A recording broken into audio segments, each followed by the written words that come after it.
stand in a great cathedral, and you feel something before you can name it. Order, proportion, a sense that the space means something. That's not an accident. I'm an architect, and a medieval cathedral's floor plan was never just a layout. It was a diagram of belief, encoded in stone by masons who designed with a compass and a length of cord, not a calculator. The shape of the building is the theology. Let me show you the geometry hidden in the floor, and, honestly, separate what they meant from what we've read into it since. The geometry of a cathedral floor, where the building becomes a prayer. Start with the shape you already know without knowing it, the cross. The Latin cross dominates cathedral floor plans for a reason far deeper than function. It symbolized Christ's sacrifice and the union of the material and spiritual worlds, and the masons let that symbol organize the entire building. The long arm is the nave, where you walk. The short arms are the transepts, and where they meet, the crossing, very often sits the geometric center of the whole composition, the point everything else is measured from. Here's the part people miss. The cathedral isn't shaped like a cross the way a logo is. It's a cross you physically walk through. You enter at the foot, move up the long arm toward the altar, pass through the crossing, the heart, with the two arms reaching out to either side. By the time you reach the far end, your own path has traced the sign of the cross across the floor of France at the scale of a city block. A three-dimensional crucifixion in stone, shadow, and your own footsteps. That's the first principle of sacred geometry, completely documented. The plan isn't a container for the meaning. The plan is the meaning. Everything else, the orientation, the labyrinth, the squares and triangles, hangs off this one decision. Build the body of Christ and make people walk it. Now turn the whole plan to face the right direction. Cathedral orientation was never arbitrary. The overwhelming majority were aligned on an east-west axis, with the apse, the rounded holy end behind the altar, facing east toward the sunrise, the direction of the resurrection, of light arriving. To pray was to turn toward the dawn, so the building turned with you. And the geometry could get genuinely precise. At some churches, the masons set windows so that on specific days, sunlight pours straight down the central axis onto the altar. At the Basilica of Vézelay, around the summer solstice in June, the noon sun throws a line of light patches right down the middle of the nave, 9 of them, aligned from the door to the choir, a path of light you can stand inside. The floor plan, in other words, was also a solar instrument. But honesty time. You'll often hear that every church was aimed at sunrise on its own patron saint's feast day. Beautiful idea, and true for a few. Vienna's St. Stephen's lines up with sunrise on St. Stephen's Day in December. But when researchers surveyed a large sample of Old English churches, they found practically no such relationship. So the real story is looser than the legend. They meant to face east, and they got close, but a hillside, a road, an older foundation, or the day they happened to start digging could all nudge the axis off true east. The intention is real. The clockwork precise version is mostly us, tidying the past up. Here's sacred geometry you can literally walk, and almost nobody looks down to see it. In the nave floor of Chartres Cathedral, set into the paving stones around 1200, there's a labyrinth, a single winding path coiled into a circle nearly 13 meters across, with a 6-petaled rosette at its heart. Not a maze. A maze has dead ends and tries to trick you. A labyrinth has one path. It turns back on itself again and again, 11 concentric rings, but keep walking and it always delivers you to the center. And the numbers are extraordinary.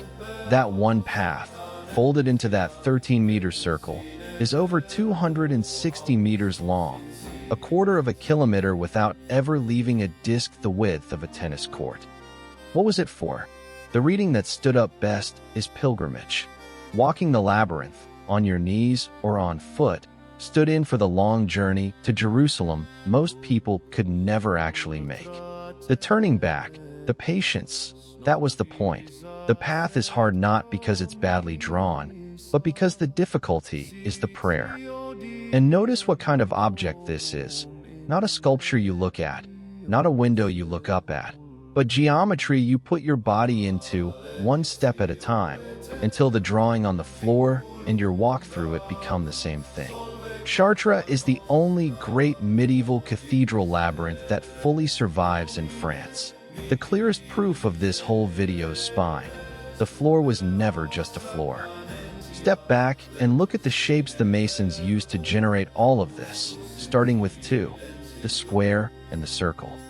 Medieval builders built theology into the stone, and the square was where it began. 4 equal sides, for right angles, perfectly stable. It stood for the earthly world. The material, the finite, the measurable, the 4 directions, the 4 corners of creation, the ground under your feet. But the square was never left to stand alone. The masters would inscribe it inside a circle. And the circle meant its opposite. No corners, no sides, no beginning and no end. It stood for infinity, for eternity, for divine perfection, for God. So watch what happens when you draw one inside the other. The square is the earth. The circle is heaven. And the cathedral is built precisely where the two touch, where the finite square meets the infinite circle. That single diagram is one of the oldest moves in sacred architecture, and the Gothic masons made it enormous. They set the plan in the gap between earth and heaven, the thing you can measure and the thing you can't. An astonishing ambition for a drawing. Not, where do the walls go, but, here is the cosmos. Here is the seam where its two halves meet, and we're going to stand a building on that exact line, and you are going to walk inside it. The floor plan isn't a layout, it's a diagram of the universe, with us placed carefully on the boundary. Now the most honest beat in the video. You'll hear constantly that Gothic cathedrals were laid out using the golden ratio, 1.618, that magic number, secretly governing every nave and facade. As an architect, I'll be straight. That is mostly a myth, and the reason is almost funny. Draw enough lines on a building the size of a cathedral, and you will always find some rectangle close to any ratio you went looking for. Find a number after the fact, and you found nothing. So what did the masons actually use? 2 documented systems, more beautiful than the myth. The first is add quadratum, by the square. You take a square, draw its diagonal, and use it to make the next square. That single move bakes in a real, repeating proportion, a square's side to its diagonal, 1 to the square root of 2, about 1 to 1.414. Rotate, nest, repeat. One square lays out a whole plan in harmonious steps. The second is add triangulum, by the triangle, built the same way from the equilateral triangle. And this wasn't a quiet theory. Building Milan Cathedral in the 1390s, the masters had a furious, recorded argument over exactly this. Should the cross-section be set out ad quadratum or ad triangulum? They argued about geometry the way we argue about politics. The geometry was the building. And here's the craft. With nothing but a compass, a straight edge, and a length of knotted cord, they generated every column, arch, and vault from a single square or triangle scratched full size into the ground. They didn't calculate the cathedral, they constructed it. The truth needs no magic number. The compass was enough. So with no calculators and no blueprints as we'd recognize them, where did the drawing happen? The masons had a drawing board, but it wasn't on a desk, it was the floor. They'd lay several coats of plaster of Paris over a room and trample it dead flat. A smooth white drawing surfaced the size of the building itself. On it, at full scale, they scored the real curves. The arc of a window, the rib of a vault, the profile of a molding, 1-to-1 with compass, straight edge, and cord. Then they laid timber or metal over those full-sized lines and cut templates straight from the drawing. The template went to the banker mason, and the stone was carved to match the line exactly. The drawing became the building, with almost nothing lost in between. When a floor filled with lines, they'd skim fresh plaster over the top and start again, which is why so few survive. In all of England, only 2 original tracing floors are left. One in a chamber at York Minster, one above the north porch at Wells Cathedral. Stand on one, and you are standing inside the drawing the cathedral was made from. And this is the quiet rebuke to the golden ratio story. We imagine medieval design as mystical numbers whispered down from heaven. The reality: a worn plaster floor, a pair of compasses, and a craftsman on his knees scratching a full-size curve into the ground, getting it so right that 8 centuries later the stone still matches the line. Not less magical than the myth. More. Now follow those 2 shapes, the triangle and the circle, up off the floor into the building's height. Take the equilateral triangle. 3 equal sides, 3 equal angles, and to a medieval mind, an obvious image of the Holy Trinity, Father, Son, and Holy Spirit, 3 persons in one God. So when the masters used the triangle to set the building's proportions, the height of the vaults, the pitch of the roof, they were building a doctrine into the silhouette. Every time the eye runs up to the peak of a vault, it's tracing the geometry of the Trinity without being told. And then, set high in the wall, the circle returns as the rose window. These vast wheels of stone tracery and colored glass are the circle made gigantic, made of light, God as the eternal, unbroken round. But the rose was never just decoration bolted on at the end. Its geometry obeyed the same rules as the rest of the building. The petals, the spokes of tracery, the way the window's diameter relates to the width of the facade, all set by the same compass work that generated the plan far below. And here's the genius of it. A medieval worshipper couldn't read the geometry. Most couldn't read at all, but they didn't need to.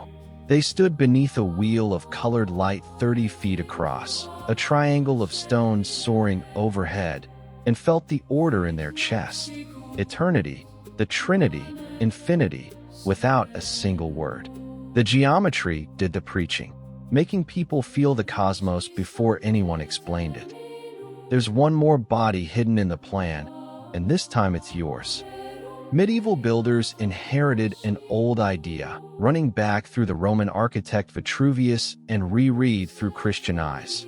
The human body was made in God's image, so its proportions were the right proportions for a sacred building. So lay a human figure over the plan, arms outstretched, the way Christ's are on the cross, and it fits. The long nave becomes the torso and legs. The transepts become the outstretched arms. The choir and apse at the holy end become the head, often turned slightly off the main axis, the way a crucified head slumps to one shoulder. So the cathedral is, at once, 3 bodies layered over each other. The body of Christ, the crucified figure you walk the length of. The body of the church, the whole community of believers, imagined as one body. And the body of you, the worshiper, moving through a space scaled to human proportion, so the building feels somehow right, your size and God's size at once. And so to walk up the nave is to walk the length of a sacred anatomy, from the feet at the door to the head at the altar, a map of God made flesh, made stone, made into space you can move through, the body laid into the ground, and you walking it back to life with every step. So look at the whole floor again, now that you can read it. Across you physically walk through. A building turned to meet the rising sun. A labyrinth coiled into the paving. A quarter-kilometre pilgrimage inside a circle 13 meters wide. A square holding the earth, set inside a circle holding heaven. A triangle for the Trinity setting the height of the vaults. And a rose of infinity made of colored light. And a human body, Christ's, the church's, yours, laid into the ground beneath your feet. All of it generated by a craftsman with a compass, a straight edge, and a length of knotted cord, ad quadratum and ad triangulum, scratched full size on a plaster floor.